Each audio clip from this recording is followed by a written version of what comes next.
Stakeholder. In gambling, an independent party with whom each of those who make a wager deposits the money or counters wager. A person with an interest or concern in something, especially a business. In emergency management, any person or entity with a vested interest in the survival and recovery of a given community. You. Welcome to Stakeholder Prepping.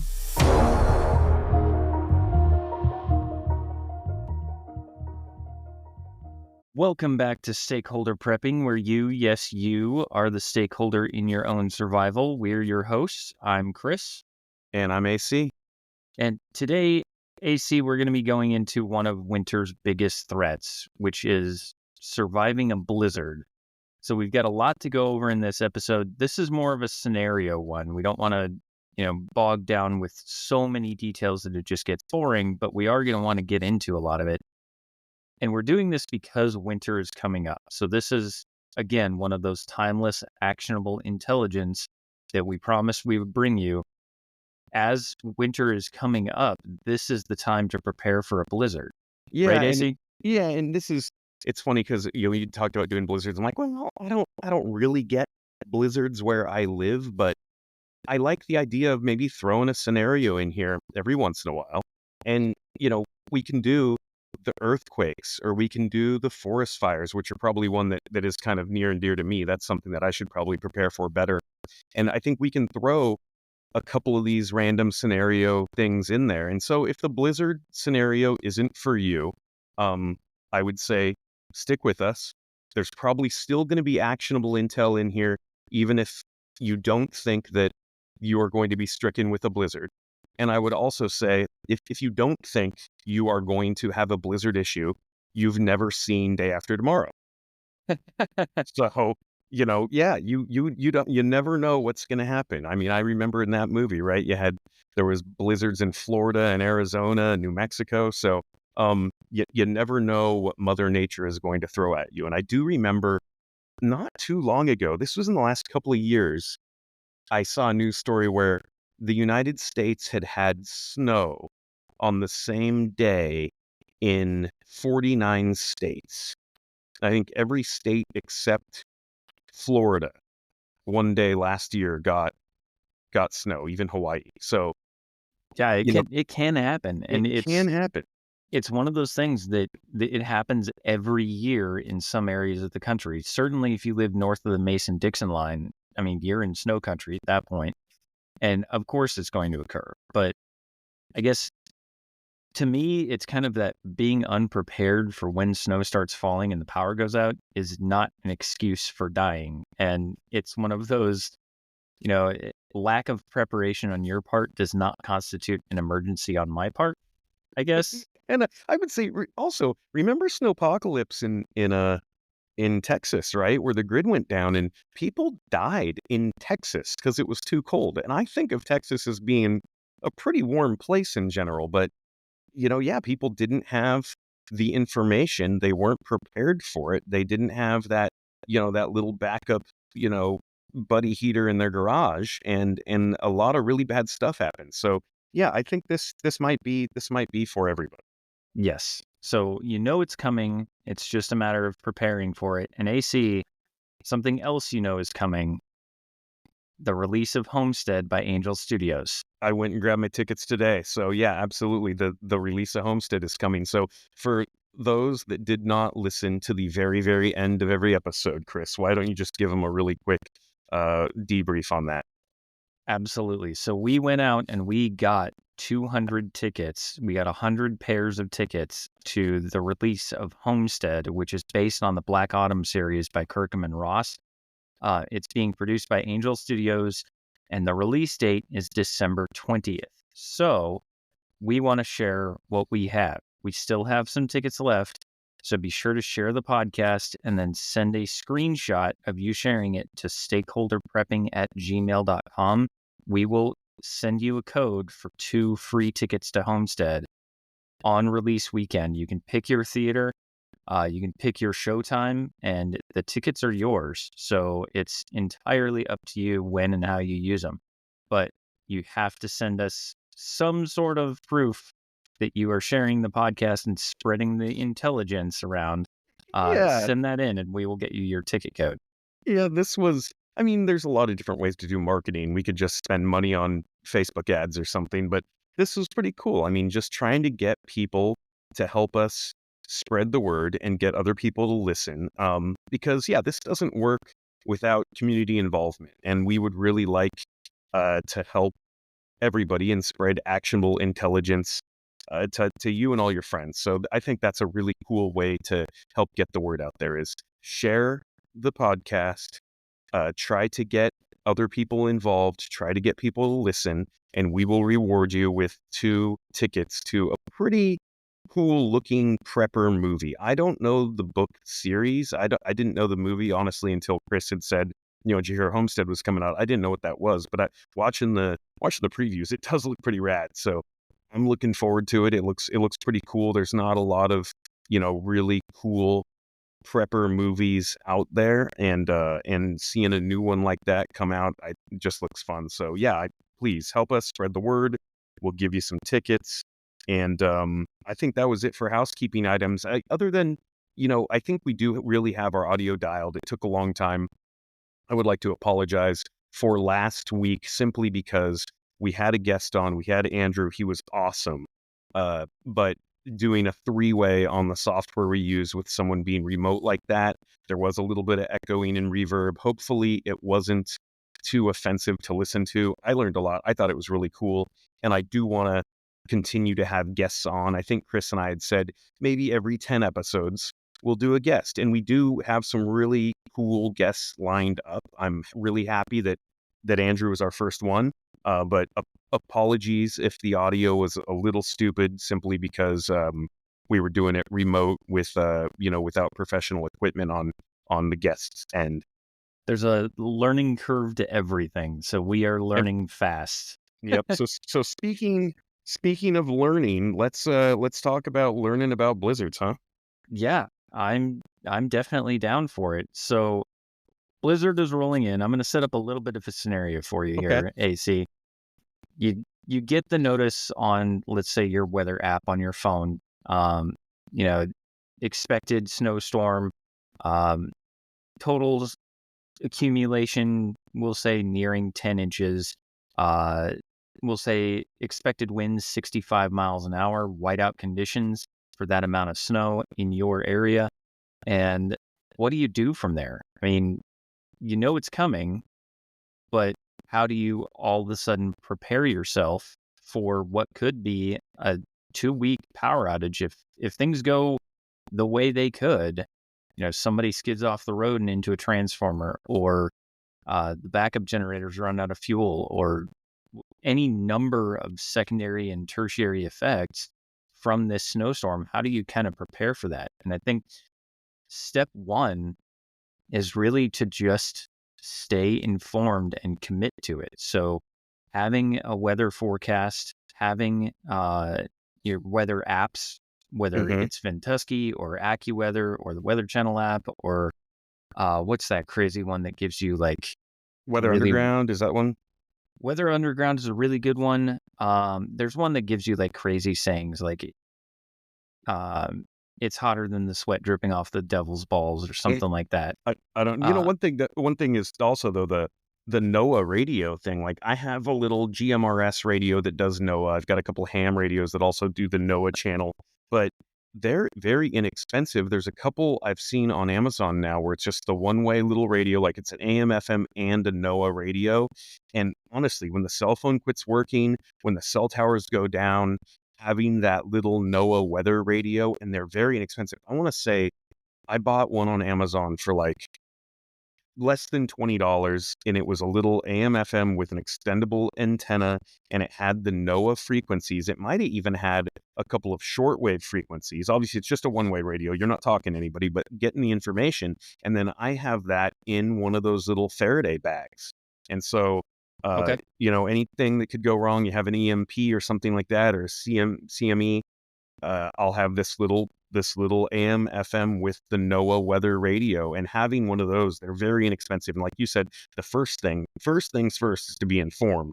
And being informed by having the apps is a good thing. But as soon as that shows up, the apps may go down, the cell phones may not work. You might not be able to charge the cell phones.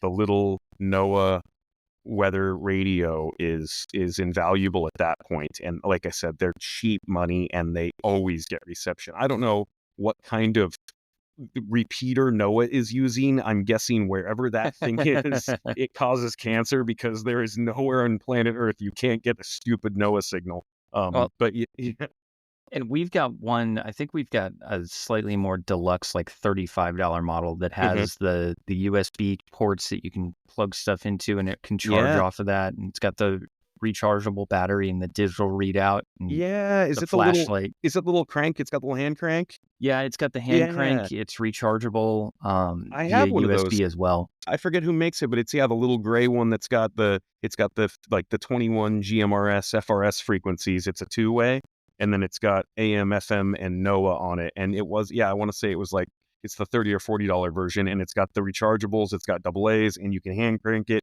It's got the USB charger, like something like that. That's awesome. That's everything you need. And if you have any handheld ham or GMRS or FRS radio, and you want to give that to somebody else so you can talk to the neighbors, then you've got it in that little thing. I want to say it was like, I can't remember the name of that. Oh, it's a Midland. It's a Midland. Okay. It's a little Midland. Check them out. Yeah, there's a little, it's a great radio where it's not super long range for talking, but it has a little fist mic, and you can hand crank it so you keep things charged forever. But it's a Midland NOAA, short range or shortwave GMRS FRS with AM FM, and it's got the little digital readout. It's got the flashlight on the side. It's actually a very cool little radio to have in your house. I don't think the talking range isn't very far, and it has a fixed antenna on it, so you can't put like a longer range antenna on it. But like for talking around the neighborhood, if your neighbors have GMRS or FRS radios, that's a great piece of gear to have, and it does the job. But yeah, like you said, that's the first thing is knowing what's coming. And then obviously if you're at home, that's kind of the best place for you. And I guess being prepared there with the, being able to, think about insulating the doors and windows to retain heat a little better and getting ready for it. Buying some of those like thermal curtains if you need to do, maybe even just for light blocking, things like that. And we have thermal curtains that we use year round. They are light blocking, but do they make a difference on heating bill and AC? Like I can imagine. Yeah, just a little liner, right? Yeah, and they are light blocking. I want to say they were like $5 more per set of curtains, so they're not terribly expensive, but they make a huge difference when it comes to our utility bill, and they make a difference when it does get cold. And we have, at least where I live, in the past 2 years, we've had something like 19 power outages between a couple of minutes at a time to several days.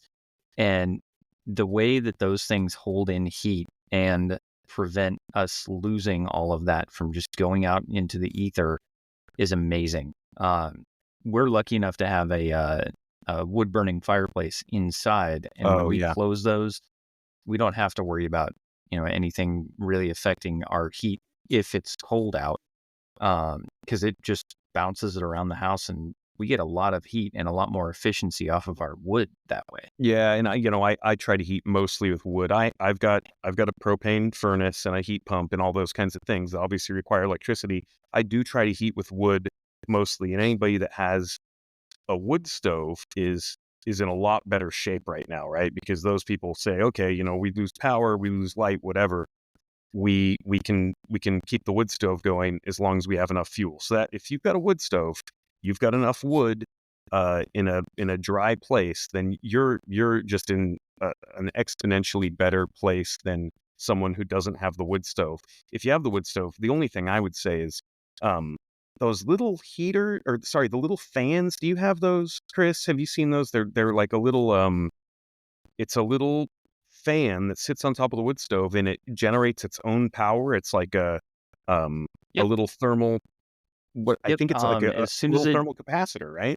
Exactly. As soon as it Yeah. has enough potential energy from the heat to the cold, it'll start to spin and it'll take that Yeah. heat and push it out into the Yeah. room. I've got And 2 of those and on the wood stove, and those are huge because obviously when you have power, you can just run the circulating fan like on your furnace, or you can maybe run a fan in the room, but if you don't have electricity, those things are awesome. They just sit on top. They maybe $20, sit on top of the wood stove, and they really do move the warm air around. Now, if you don't have a wood stove, let's talk about that. If you just have to simply be able to heat the house, there's a couple of things, and keep in mind these things may not be to code, they may not be legal, but if you're going to die, maybe think about doing some of these things in advance. There's a cool Latin saying. I wish I knew it. I wish I knew the saying, but it's basically it's that which is necessary is legal. Right? I forget the Latin term, but there's a legal term. I don't actually think it holds any water. I still think you're going to get convicted, but but there is a cool term that's like, yeah, if something is necessary, it becomes legal. But so long keep in story mind, short, take the fine from the HOA to stay yeah, alive because take the there's fine a from the chance HOA. the HOA won't fine you if they're not there anymore. That's true. That's true. So a couple of things. One, the little propane heaters, the Mr. Buddies. I have one of these. It's a little propane heater. They take the 1 pound propane tanks. Now, it's against the it's against the law. It's an NFPA standard, the National Fire Protection Act or whatever. You can't have any propane tanks bigger than 1 pound in your house. So the little green ones, that's the biggest one you can legally have in the home. Now, there are very easy, cool little converters to convert a big 20-pound cylinder onto the little 1 pound outlet and put it in your Mr. Buddy heater. But that is not legal anywhere. That's not like a code thing. That is NFPA national deal. But hey, like I said, if it's going to keep you alive, then you can think about that. If you were going to do something like this, 2 things: make sure the batteries in your carbon monoxide sensors and your smoke alarms, your smoke detectors work. But get an extra one. Have an extra one. So when you say, "Hey, we're going to need to start a fire in this wood stove that's not coated, or we're going to need to bring our little Mr. Buddy heater in or something," have an extra carbon monoxide sensor available that you can turn on, put in that room, and have just that little added sense of security there. So the Mr. Buddy heater is a great one. If you want to take it a step further, this is something I would do, and I do have one of these, but you can get a very inexpensive wood stove, like on Amazon, that are made specifically for like tents, like big hard-sided tents. Yep. And there's a bunch of brands. There's one brand I really like. I think it's called Winterwell, and it's basically like they have like a stove attachment, like an oven attachment. They have a hot water heater attachment. But any of these little stoves, if you just Googled wood stove on Amazon, you would get these, and some of them are less than $100. Now, the reason they're so inexpensive is because they're just stamped metal and they're not a sealed stove. So a wood stove in your home is sealed, meaning that when you crank it all the way down, air isn't getting out. It's not going to get that smoky unless you get a backdraft. These are a little smoky. So that's again why having the carbon monoxide detector and the smoke alarm close are good. But what I would do is, again, not legal, not to code. Chris and I are not contractors, but Nope. what you Pass can that do one up. if you get one of these little wood stoves and you get the stovepipe kit for it, what I would do now is buy one of these $80 stoves, put it in your garage, and you can make a little pass through in one of your windows out of like a piece of 3/4 inch plywood and cover it with like the metallic tape, like not duct tape, but duct tape, like it's actually metallic and sticky. And if you cover this piece of plywood, even the little hole you cut for the exhaust, you can put it in your window, kind of like one of those air conditioning floor units that you have, right? It comes with this little piece of plastic that seals up in your window. You close the window on it, and then it's just got a pass-through hole for the exhaust for the floor-mounted little air Yeah, conditioner. we've done that before. We've Yeah. had those units before. So make one of those kinds of things, but for a wood stove. So use a piece of plywood, cover it with the with the metal sticky tape, so it's less likely to combust, and size it to your window and size it to the stovepipe. And then what you can do is set this thing up in the lower level of your house away from combustibles. If you need to get, if you only have carpet or something, you probably want something to set that on, especially if you have even like vinyl floors. But you can get something to set that on. It's like a concrete thing that you put stoves on. Like you can buy it from a stove store. It's like just a piece of non-combustible material, but you could get creative with other things if you needed to use like some kind of concrete board or something. But having this in the lower level of your home and having a window pass through that you make, you could literally fashion a wood stove in your home. Obviously not to code. Obviously it could be dangerous if somebody's not there watching it, but you could potentially save your life. And like I said, having the extra smoke detectors, having the carbon monoxide detectors, but having one of these stoves. And like I said, I have one of these. I bought it for camping for the hard-sided tent. But I could easily deploy that in my home pretty quickly if I lost power and lost my heat source. So having a backup heat source like that, like the inexpensive wood stove on standby now, that really could save your life. And building the pass through like that now and testing it, obviously. Like I said, And the big thing there is make sure if you are using an alternate heat source, whether it's you normally only have electric power and all of a sudden the power is gone, or for whatever reason, if you don't have a pre-built like wood stove in-house, the big thing with all of this is to make sure that all of your exhaust is going outside. You don't want that's to right. keep it in. And if we're talking about a blizzard conditions here, that could mean you have to go out and clear that exhaust multiple times a day or multiple times a night so that it doesn't get backed up and start to clog Yeah, and that's just exactly right. backfill. Yeah, whether you've got the wood stove or the heater, like a propane heater, that's right. The exhaust from that, if you've got a window crack for that propane heater, you got to make sure that snow isn't building up outside of that thing. So, and the more Gucci way and probably the more proper way to do this is like a catalytic heater. Catalytic heaters are awesome. They're called catalytic heaters because they work on a catalyst. They actually don't have a flame. It's kind of a cool thing. I think it's like platinum or something in there, but basically the propane hits this catalyst and it separates the molecules and creates heat that way. So they still can create carbon monoxide, but they don't actually have a flame. They're flameless. Now they're expensive. They're $300-400. Lastly, I would say on that, if you are going to lose heat and lose power, you've got to be prepared for the freezing pipes. And this is, I know I'm speaking in the insurance world for you, Chris, too, is having a pipe break. That is a little bit of low morale there. So, Especially if it's cold and all of a sudden you've got icicles hanging out of your ceiling. Yes. that would be bad. So Not just a morale killer, but now you have to fight with that to make sure that you're not walking around, in cold or frozen socks everywhere. right.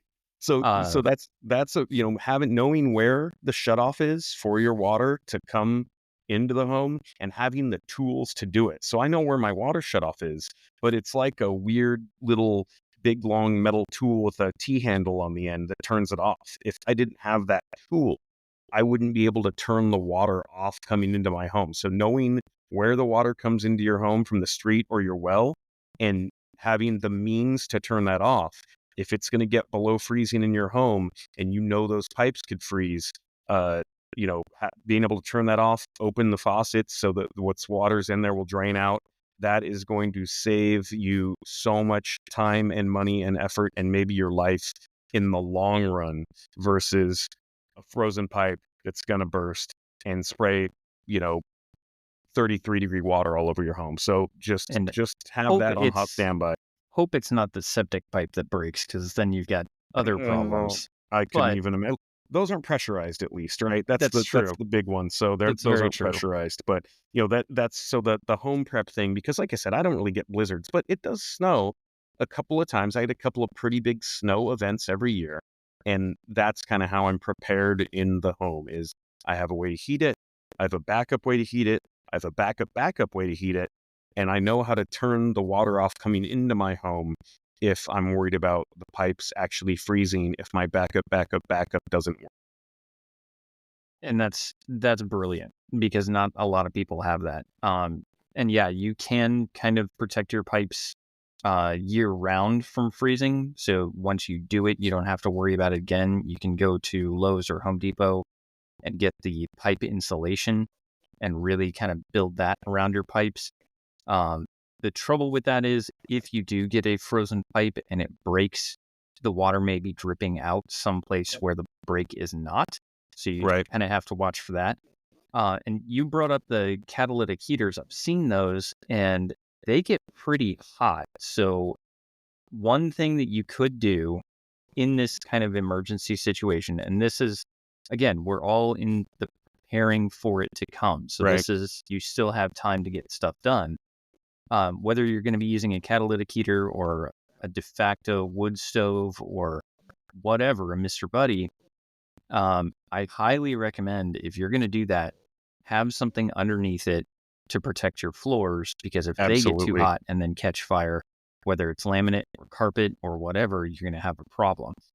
And one way you could do that is, again, Home Depot, Lowe's, go and grab a cheap plastic floor mat for a car and can of the high temperature, I think they make it up to 2,500 degrees ceramic spray coating that people use on grills. I actually just used it earlier Oh today yeah. to Yep. refit one of our grill panels because it was Yeah. kind of grody.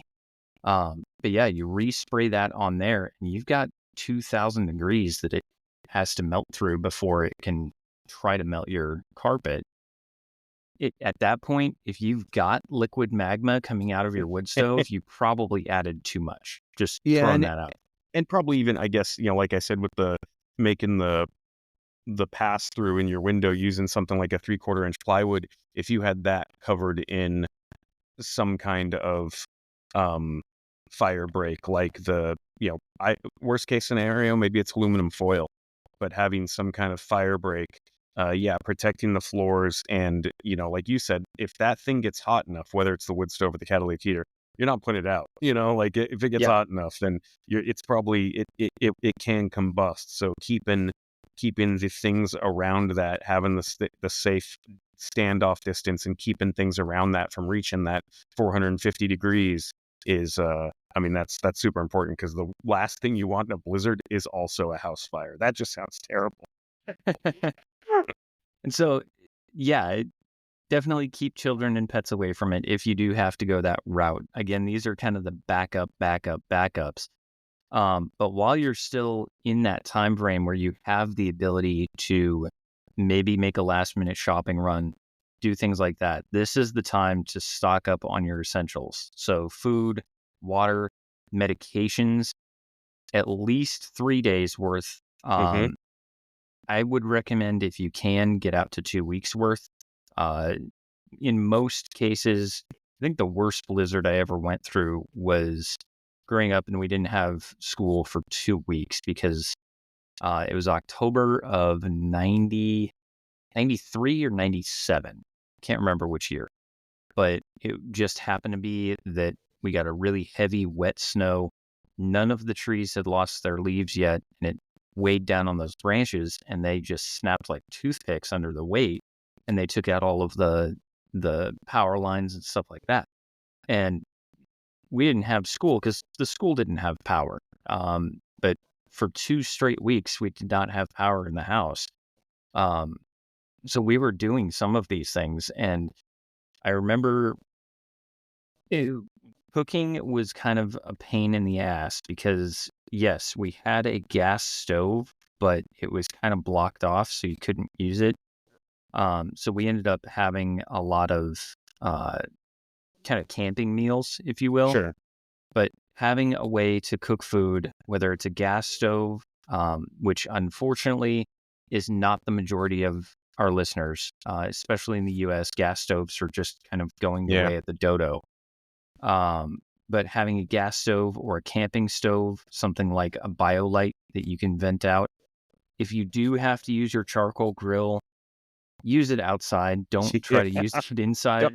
That's how people die all the time, which is almost as dumb as our bring a new wood stove and try to fabricate it in your house idea. But yeah, I mean, you gotta be smart about this stuff. You're exactly right. The charcoal grill or even the outdoor propane grill, leave the barbecue outside and cook out there if you have to. But having the camp stove, like I have a little backpacking. I probably have a ton of stoves, but the little backpacking stove with the screw-on butane, that's one that I use often, whether it's butane or a propane stove.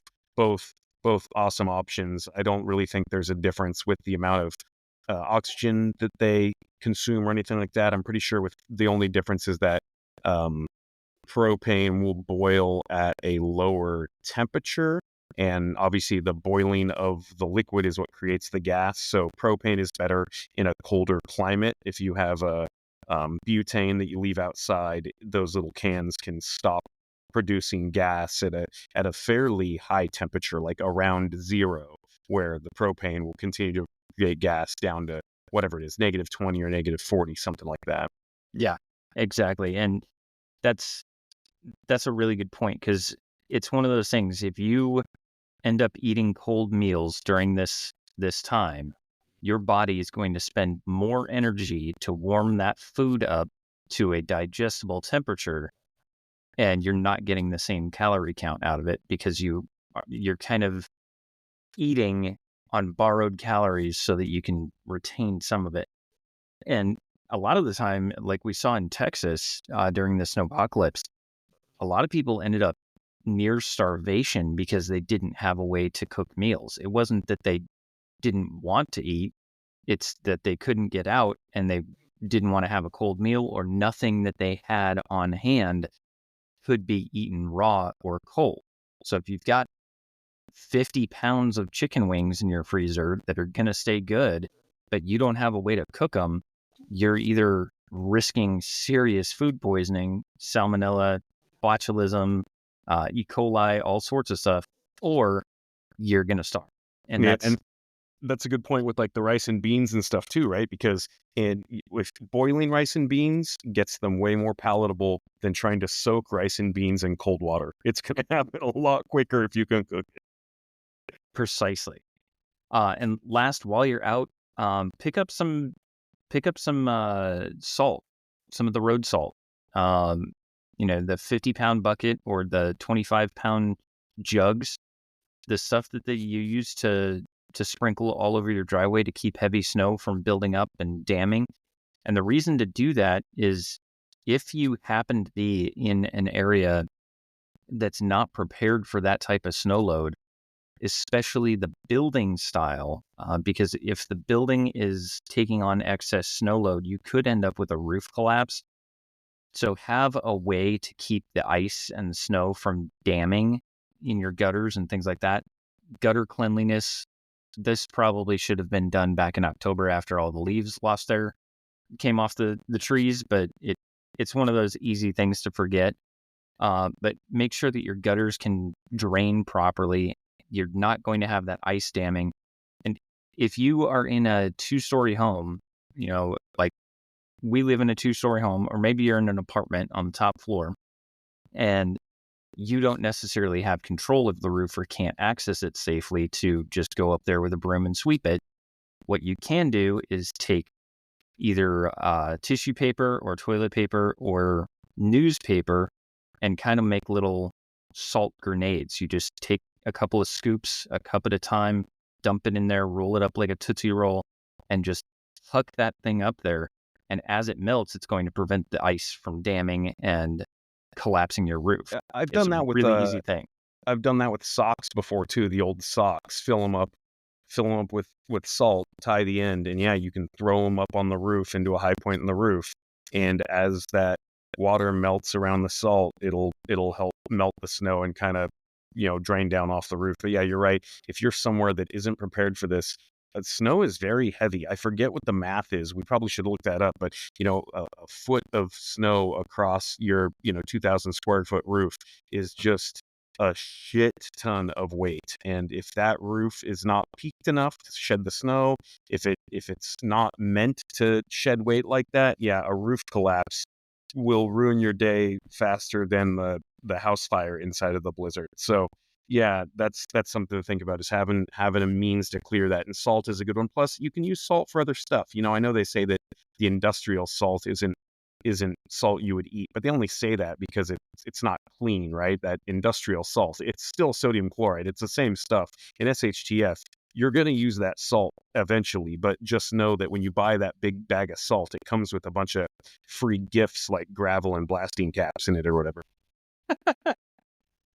I can just imagine sprinkling that on your food and it goes pop. Ah, Well, or just the got spent another one. blasting cap.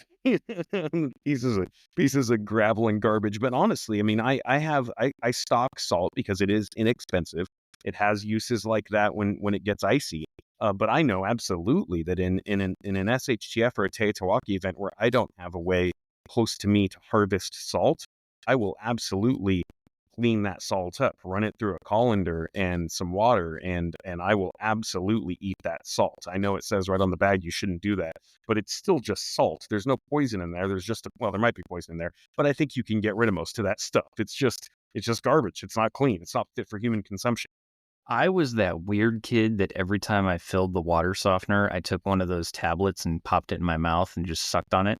I don't think that's weird. I'm pretty sure we all did that. No, absolutely. Of course. Yeah, no, there's nothing weird about that. No, it's good for you, boy. Eat it. I used to love refilling the water softener because that meant I got my monthly salt intake. Your mom's like, Chris, are you eating the water softener salt again? Pretty much. Not too Weirdo. far off. So we've got all of our stuff, packed into the trunk. We've gone to Walmart, Lowe's, Home Depot, everywhere around that we need to go. We've got our food. We've got our emergency heat source. We've got all of this stuff ready to go. But AC, what about the vehicle itself that we're driving? Yeah, so that's, the vehicle, you don't want to be stuck in the car. If you are stuck in the car, there's a few things that you can do. Now, if you've got a diesel, right, and if you're somewhere that normally doesn't get super duper cold, you may have some fuel gelling issues. So you can buy that diesel, I forget what it's called. It's like a diesel degeller, defrosty or whatever. It's a fuel additive to keep your diesel from gelling. I have some of it. I rarely have to use it, but I just have a little tiny jug of that stuff that I know if the very cold weather is coming, I can dump that in my truck and I know I can keep it running. So having extra fuel on standby is a big one too. But if you get stuck in the car, having that kit in the car to get out of it, having the shovel, having maybe some kitty litter for traction, having those track pads. I have some of those traction. They're like off-roading, those big traction block things that I've got in the back of the truck. Things like definitely having extra blankets and some high energy snacks in the car are a big one. And the biggest one that people rarely think about is, you mentioned the exhaust in the house earlier. It's even more critical in the car. If you get stuck in the snow, the chances of the snow already being over your exhaust pipe are really good. And if you keep the car running for heat, you really can introduce carbon monoxide poisoning really, really quick into that environment. So making sure that if you do get stuck in the snow and you're like, hey, I got to ride it out in the car overnight, getting out on occasion, clearing the snow from behind the exhaust pipe so it actually exhausts is critical. Because if you don't, you will be introducing carbon monoxide back into the vehicle and you won't know it. So that's absolutely critical. But having all the stuff to get out and get home, right? Having the tire chains of the snow tires, thinking now, having a way to keep your phone charged, and having a way to call for help if you need to, but then having that kit. And this is a different kit than like your get home bag, right? I've got a get home bag in my vehicle, but then I also have a breakdown little snow shovel, and I've got one. It's a multi-piece little thing. It's very small. It's barely bigger than like an e-tool, but it's specifically a snow shovel. And every once in a while, these things, it's aluminum. It's nice. It's an aluminum T-handle thing. But every once in a while, they go on sale on Amazon for like $5. And I've just got it in the back of the car, and it's a snow shovel, and that's exactly what it's for. And if you've got to clear the tires out, if you've got to clear the exhaust pipe, if you do decide to ride it out in the car. So having some of those blizzard specific preps in the vehicle in the off chance that you are going to have to ride it out in the car. Being able to keep warm and being able to keep your caloric intake high is critical. You're talking about a SIP kit, which we will probably have to go into on another episode in full detail, but a survive in place kit, something that you've got in your car. It's got, blankets, flashlight, shovel, extra clothes, extra gloves, snacks, water, some sort of communication, having all of that in your, if you can, having it in your glove box. I've seen, depending on the scenario, I know what we will do is we'll do a seasonal change out. So when it's starting to get cold, we'll throw our cold weather clothes into our SIP kits in the vehicles. And then as it starts to warm up, we'll throw in, the shorts and the rain jacket and things like that. But it's not coconut and the bottle of Malibu and the pineapple and everything you would need to survive in place if it exactly. We'll just happen in the summer. Let the game warden come and try to stop us. Jimmy Buffett CD or something. Yeah, with whatever's in your summertime SIP kit. Certainly. And the other thing I would add to the glove box is I have these there. I think I got them at Costco, but it's a little tool that is a glass breaker, a seatbelt cutter, and a flashlight all in one. It looks like a little mini billy club thing. But if you do happen to get stuck in the snow and it's deep, it might be tough to open your doors. So having an emergency way to get out of the vehicle if you have to, that could be critical as well. And I just have that in there, not so much for me, but if I happen upon a car accident, just having the means to free someone else from a vehicle by cutting the seatbelt and breaking the window, things like that. But that's a really good thing to have in the glove box as well.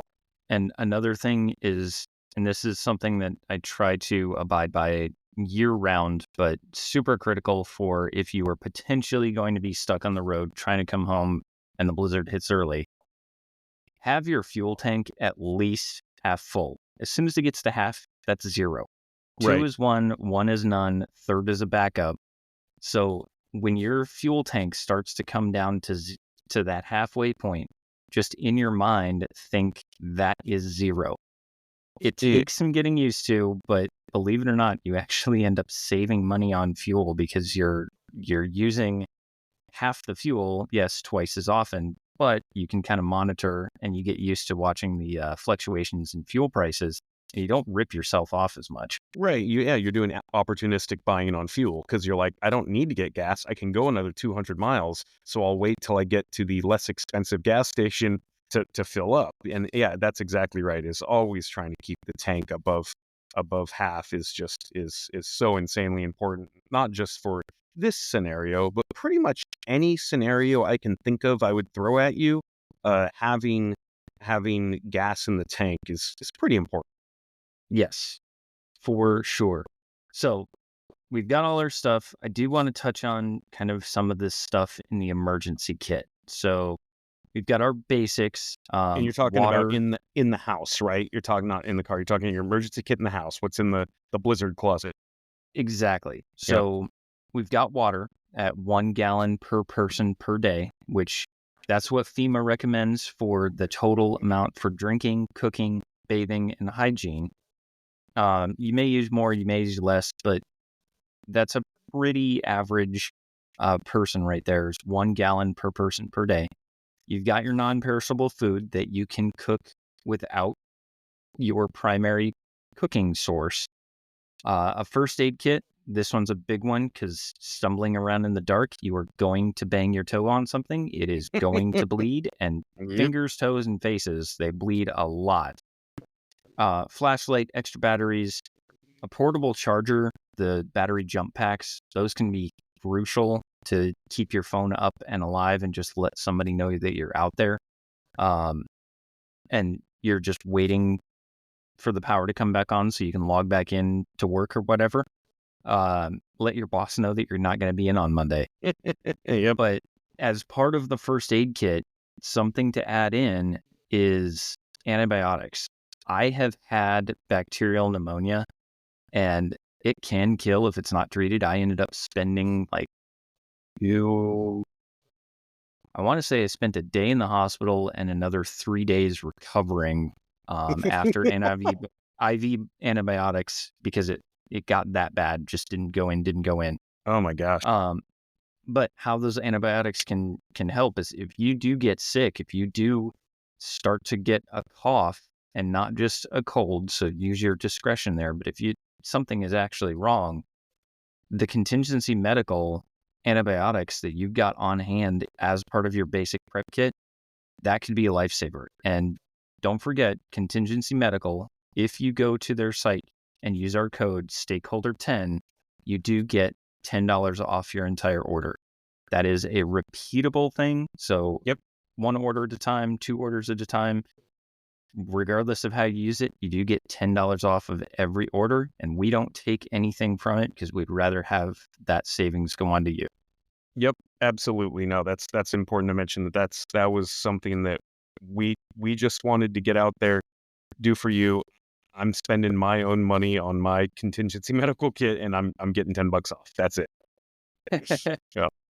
Another thing to add into your emergency kit at home, and possibly for your SIP kit in your vehicle, thermal blankets, Mm-hmm. a multi-tool, and I'm going to say it, I'm going to jump back to episode 2, candle. Yeah, absolutely. And we had talked a little bit about the candle thing, the Jesus candle, man, for $1. And it's funny, I had a buddy of mine because I'd mentioned the Jesus candle, and there are non-Jesus variants of the candle. But I'd mentioned the candle for $1, and my buddy was like, you got to be careful indoors with some of that, those Chinese candles. You don't know what's in the wax, the paraffin, or whatever. Those are actually made in Mexico. I had to look them up. I went and bought a couple of those, and no, they're actually they're North American made candles. So yeah, having the candles, I got 55 hours out of that dollar store votive candle. They're not really made to produce a ton of light, but enough and a tiny little bit of heat. And remember, we talked a little bit about the clay pot idea that we got absolutely grilled for. So I'm not going to go back into the thermodynamics around that. But yeah, if you're trying to keep a little tiny bit of heat a little closer to the ground, you can do the little clay insulator and trade some of that convection for radiation and keep the heat a little closer to you. So yeah, a couple of those candles. Maybe if you're trying to set up the little 4-man tent in the living room to help retain a little bit of heat, you could use the little dollar store votive candle to help with that. I completely agree. So, day of, we are now into during the blizzard. Mm-hmm. Snow's coming down and it's not being very nice outside. What would you say we do now? So obviously the biggest thing is staying safe indoors, right? And it's funny because we just mentioned a bunch of ways to not stay safe indoors, like lighting fires. But staying safe indoors, if you lose all of your heat, remember, you are better off in your home than not in your home. Don't say, oh man, it's 40 degrees in the house, I better find somewhere else. Maybe it's warmer at the neighbor's house, I'm going to walk down the street. You are always better off staying put. So that's the biggest thing. And if your house has a lot of doors, this is kind of silly and everybody should know this, but start closing doors. Maintaining heat in a smaller area is always easier than maintaining heat in a bigger area. So closing doors, shoving the blankets and things like that under the gap at the bottom of the door, get the family all into one room. You can retain a whole lot of heat just by getting all the body heat together in the same general area and closing off the doors. That's a really big one. Like I said, you could also set up the tent in one of the rooms, and that just gives you that one extra little layer of insulation to keep everybody warm in the home. And that's what we did when my wife originally suggested the candle under the clay pot idea. Mm-hmm. We went down into the basement. We had a 2-person tent. We set up the tent, and I mean, it was probably 55 degrees down there. It wasn't insulated or anything like that. We set up the tent and put 5 of the little itty bitty tea light candles Mm-hmm. Sure. just on a plate and set that clay pot over it. And within 10 minutes, we were both shedding clothing. We were starting to sweat. It was super, super warm in there. Yep. We opened up the door, and all of a sudden it was like, I'm freezing. Right, We need to go right. upstairs right now because this Yeah, is and not having it. yeah, and keep in mind, that's the thing, a candle, I want to say just a single source of heat like that, like a candle wick, it's about 35 watts. It's just such a tiny amount of energy. But yeah, trading some of that convected energy for radiant energy and keep it a little closer to you, especially in a smaller room, yeah, that might actually help out. So, when you start talking about 5 or 10 candles, now that's the equivalent of, like a 350 watt heater. Well, that's actually a fair amount of energy. That's no longer just that tiny little negligible amount of energy. Now you're actually producing real energy. But again, keep in mind carbon monoxide. You're lighting fires indoors. So if you're gonna have 20 votive candles and have a seance downstairs, just make sure that you've got the carbon monoxide detector because yeah, you are eating that energy, or you're eating that oxygen with those little tiny fires. And it was enough. Handed our clay pots off to a friend who had tropical birds and had a power outage during a blizzard. It was actually enough to keep his birds alive in one room. He just kind of consolidated everybody into one bedroom, put the candles and the clay pots in there, and it was enough to keep his tropical birds alive. So it does work, but it does take Yeah. some attention. If the tropical birds are closer to the ground where the clay pot is versus if they are airborne tropical birds, if they're up in the if they're flying above the candles, then you would want the clay pot off because you would want that convected energy to go up to the ceiling. But if they're hanging out down on the ground, then absolutely you want to keep some of that energy closer to the ground. So no, the science makes sense there. A lot of people just are mad about it, but the science is there. There's 3 different ways to transfer energy, and you get to choose how to do that with a candle. That's all. So let's talk a little bit more science. Okay. Obviously, the best and safest place to stay is indoors, inside of your Yep. home. You're already familiar Always. with everything. If you do have to go out, whether it's to clear your exhaust for your makeshift wood stove, if it's to check on your elderly neighbor because they don't have any preparation or you're just worried about them, or maybe you have to go throw your salt grenades up on the roof, here's the science behind staying non-hypothermic. It's a simple acronym, COLD. So your clothes, you want to keep clothing clean. That's your C, so clean. You want to avoid overheating. It's really easy to do when you strap up or like Ralphie and you're unable to move. So avoid overheating is O. Dress in loose layers. That's your L. So L is layers. And then keep your stuff dry. And this one's the challenging part, especially if you've got to go out in the snow. But COLD, clean, avoid overheating, layers, and dry. And this is something that the science actually does back it. If you have clean clothes, they can retain, I believe it's 15% more body heat Wow. than if they're soiled or dirty. And it depends on how dirty they are and what they're dirty with. But if you overheat and you start stripping stuff off, all of a sudden your body's going to have that cold air shock and chill you a lot faster because of the perspiration. That's why you dress in layers, is so that you can put one on, take one off, however you need to act to be comfortable. But staying dry is going to be a critical piece of this too. So I got most of my cold weather survival knowledge as a child from Star Wars, and you didn't mention cutting open the tauntaun and crawling inside. Is that on the list? It is on the list. It's a little bit further down because I don't have a lightsaber, and from what I understand, they stink. Yeah, well, I imagine the tauntaun doesn't look like it smells very good. When you had mentioned going to check on the elderly neighbor, that's what made me think about it. I mean, you could always cut the elderly neighbor open and crawl inside too. And that's how we get canceled for second-degree murder. That's over. Another thing to stay warm is if you are going to sleep in something like a sleeping bag, which is a good idea, whether you're sleeping on your bed or if you do rack out in the living room with that 2-person tent to stay really warm, if you're going to be sleeping in a sleeping bag, as counterintuitive as it sounds, sleep naked or next to naked to prevent heat loss to your clothes. Right. We had mentioned this before. I think that was last episode or episode 9. Maybe we had talked about that. Yeah. Sleep naked or sleep in your boxers, because I have a couple of backpacking sleeping bags I've got. I think they're Big Agnes, but they're awesome. One's a 30 degree and one's a 0 degree.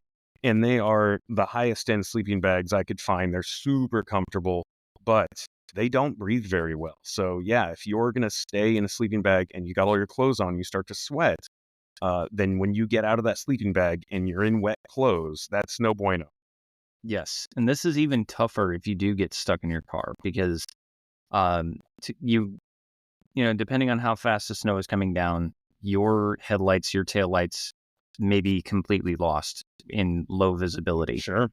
So if you do get stuck in your vehicle, the important part there is you have to crack a window for ventilation if the car is running. And even if it's not, it could end up being the thing that keeps you alive, because having that window cracked will let you kind of brush the snow out of that crack, as opposed to resealing it. And now that hot water freezes and you can't open your window sure. again.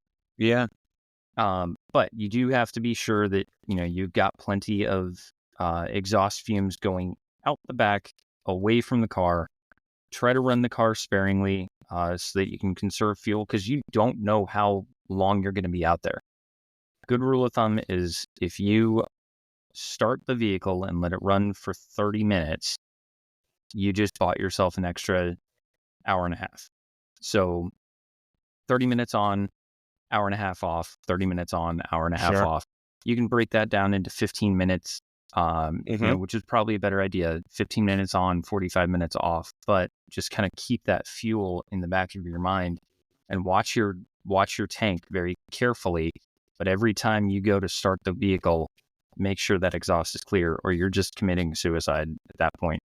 Oh yeah, absolutely. I mean, and so, yeah. And the other thing is, think about, like you mentioned, keeping the window cracked, because I just hanging out in the car. I've definitely slept in a car overnight before, but the amount of condensation you get inside the vehicle just from sitting there and breathing in the car with a couple of people, it's like you're squeegeeing off the inside of the windows. So yeah, you're going to have a lot of water in there that could potentially freeze if you're not starting the car on occasion and keeping that condensation from freezing the window shut, like you said, freezing on the dash, all that kind of stuff. You're talking about the movies that show the fogged up windows of teenagers that are making out in the back seat. I may have been referencing that kind of thing for sure. Yeah. I was trying to be a little more PG about it. It is an actual thing. And if it is cold enough, yes, that condensation can then refreeze. And it doesn't matter how many layers you've got on. Now you're wet. Right. So Right. it's one of those things to just be mindful of. What about how do we stay connected through all of this without power, without, snowed in? How do you let people know that you're okay? Yeah, I mean, obviously having the cell phone and a way to charge it, having a backup way, the pace model, right? Having your primary way to charge it, and having your backup way to charge it, and having your emergency way to charge it, but have a handful of ways to charge your cell phone. And like I said, the cheap GMRS FRS radio, you need a NOAA radio. And so for a few bucks more, you can get that 2-way radio. And if you can talk the neighbors into having a similar radio, well, now you've got a network. So there's a good way to stay connected. And you can do that with, I think it's a simple online little free license you fill out. It's not, maybe it costs a couple of bucks, but you don't need to take a test or anything to use a GMRS or FRS radio. So that'd kind of be my, contingency communication if the cell phone didn't work, is having that GMRS radio. Obviously the Campbell soup can on a really, really long string might help out. But yeah, so making sure you have a couple of different ways to communicate is essential as well. And then Once the blizzard passes, this is where a lot of the danger is still present, even though the snow is not coming down. So after the blizzard, you really have to kind of pause and assess your situation because there could be downed power lines, there could be sheets of ice falling off the roof, there could be trees at risk of collapse, there could be vehicles that have drifted off the road and you just don't see. And taking your normal route in, you clip a bumper. So just be sure that as you're going through this, slow is smooth, smooth is fast in this situation. Sure. So clear a safe exit path from the home or the vehicle. Just be sure you don't overexert yourself and give yourself a heart attack when you're shoveling. And then there's the chance that depending on how long the blizzard lasted, how severe it was, how bad the power was out, in terms of length of time, you may or may not be able to keep any or all of the food in your fridge. There are things that you can do to kind of extend that life. Things like having frozen bottles of water in there to act as ice packs. As they melt down, you can drink it. Keeping the fridge and the freezer closed as much as possible to retain as much cold air as possible. But if the power is going to stay out, you may have to look for other food sources that aren't spoiled because if you're in the Midwest, it could be 0 degrees with 80-mile-an-hour winds and 12 inches of snow. And then the very next day, it's almost 70 and everything is melting and just a mess. So you really have to kind of be aware of all of that. Yeah, moving the freezer items, and if there's any snow left outside, into that big Coleman cooler, and try and keep everything cold that way. I mean, generally speaking, in a blizzard, you have no shortage of snow. But like you said, when the snow melts and it's all gone, then yeah, you may be out of power for a while. And when you start talking weeks instead of days, you really have to change the way you live, because being without power for a couple of days, that's kind of fun. That's like camping. Being out without power for weeks, that's being homeless. Exactly. Then there's no two ways about it. You're still at risk while that power is out. And even if it comes back on, if you haven't taken proper food safety precautions, you could still be in danger. Yeah. Have you heard this one? This is something I do this because I have a couple of deep freezers, is take a little, just a little, Tupperware, or just a little tiny container. You can use this, a coffee cup, fill it up with water, freeze it, and put a penny on top of it and put it in the freezer. And then if you do lose power goes out, comes back on, you can check and see if the penny's still on top of the frozen coffee cup. Then you know that the water never melted and the penny didn't fall to the bottom of the coffee cup. Kind of an emergency, and it's an on or off. So it either melted enough that it dropped down, or it either didn't. melted enough that it dropped down, or it didn't. And that's kind of a cool little trick, is that, yeah, you can just have a little cup, fill it with water, freeze it in your freezer, and put a coin on top of it. And if you come back out and it's frozen, but the coin is inside the water, then you know that it definitely got above 32 degrees for some length of time. And although all the food is frozen, it may be compromised. I like that. That's kind of the binary penny. It's the analog freezer thermometer, right? One last thing to really touch on is mental health and recovery, because the mental strain during blizzards, yeah, if it's going longer than 2 or 3 days, Sure. you're potentially in trouble. Well, yeah, and you just cut up your elderly neighbor and crawled inside of them. I mean, you're going to be telling that to a therapist in a couple of years for sure. Come on. But I'll tell you, when I'm at home for I'm home for days at a time and don't leave the property, maybe even a week sometimes, and don't leave because I don't want to. But man, if I can't, then I'm jonesing to get the hell out of the house. If there's a blizzard and I can't leave for a couple days, I'm like, I don't know, man, I got to get to Dairy Queen or something. Like, I just want to go somewhere. But yeah, so you're right. There is a mental aspect there, that if you get cooped up, cabin fever is a real thing. Yes, and we're not going Donner Party on this one. Right. But yeah, don't eat people. There are some activities that you can do to stay calm and keep yourself occupied. We don't want this turning into idle hands, the Devon Sawa and Seth Green movie from the 90s. But things like reading or board games, card games, these can also, if you are playing with someone, they can help to determine mental faculty. Sure. Because if you have to play cards and focus on the card, you could be able to detect if somebody has mild carbon monoxide poisoning before it becomes too late, get them out to fresh air, even if it's going to be cold. And interestingly enough, as I was doing research for this one, there is a strange correlation between blizzards and delivery room surges 9 to 10 months after the fact. Oh, yeah, absolutely. Of course, it's funny you say that. I had a buddy just the other day. He had said something, he had posted something on Facebook about it was like a memory where he's in Rhode Island and they had a significant power outage. And I don't know if it was a blizzard, but they were stuck inside for some amount of time. And he was like, I'm pretty sure my daughter owes her existence to this event.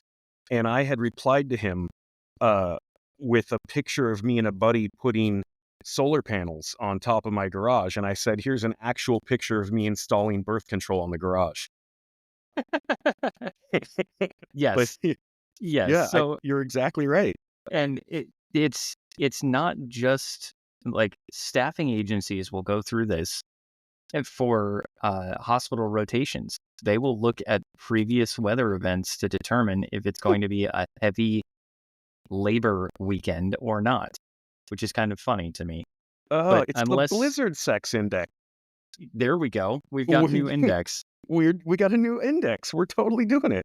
So unless you want to be responsible for another small child running around a year Mhm. after a blizzard, pull out the shame stash and use protection.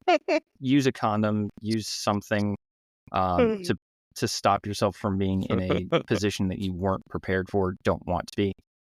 If you are trying for children, hope for a blizzard. That's Yeah, hope for a blizzard. There you go. Right. Yeah. So I think that about wraps up this week. What do you say, AC? What's next week going to be? So one, I did learn a couple of things. That's kind of cool. And yeah, so I was thinking, we haven't done a list because we broke it up with the guest, and this is a little more of a theory thing. So I think we should go back to list. And I was thinking about doing an episode just on the weirdest preps. Make a list of the weirdest preparedness things or items that you have or do, because I know we both can come up with some, and not like super weird stuff. I mean, we're not going to talk about cutting the neighbor open with a lightsaber again, but I mean, really practical, pragmatic, easy, simple things that maybe we do because we're crazy people, and maybe people will think about that and say, "Oh man, that's a genius idea." So yeah, we're gonna do maybe the weirder side of preparedness, little weird preparedness tips or tricks. I like it. So, big recap here. If a blizzard is coming, as it is coming every year, your inability to plan does not constitute an emergency on my part. That's the big thing there. That's right. So be prepared for it. You know it's coming. Use the time that you have now to prepare, get ready. And it can stay on hot standby. It can stay in a closet. It can stay in the pantry or something like that. It can stay out of the way, but just be prepared for this. Nothing we mentioned here was perishable. These are all things that you can have on standby now. Have a tote in the garage labeled Blizzard and just have it full of the My Buddy space heater, some 1 pound things of propane, some blankets, and a bunch of condoms or something, right? I mean, yeah, you can have all this stuff and it doesn't really expire. Bingo. That's what's in AC's Blizzard box. So that's what's in the Blizzard box. Definitely before winter really sets in, share this episode with friends, family, maybe even coworkers. But spread the word, keep everybody safe, and we will see you back here next week for the weirdest preps that we've got. Until then, remember, you are your own stakeholder.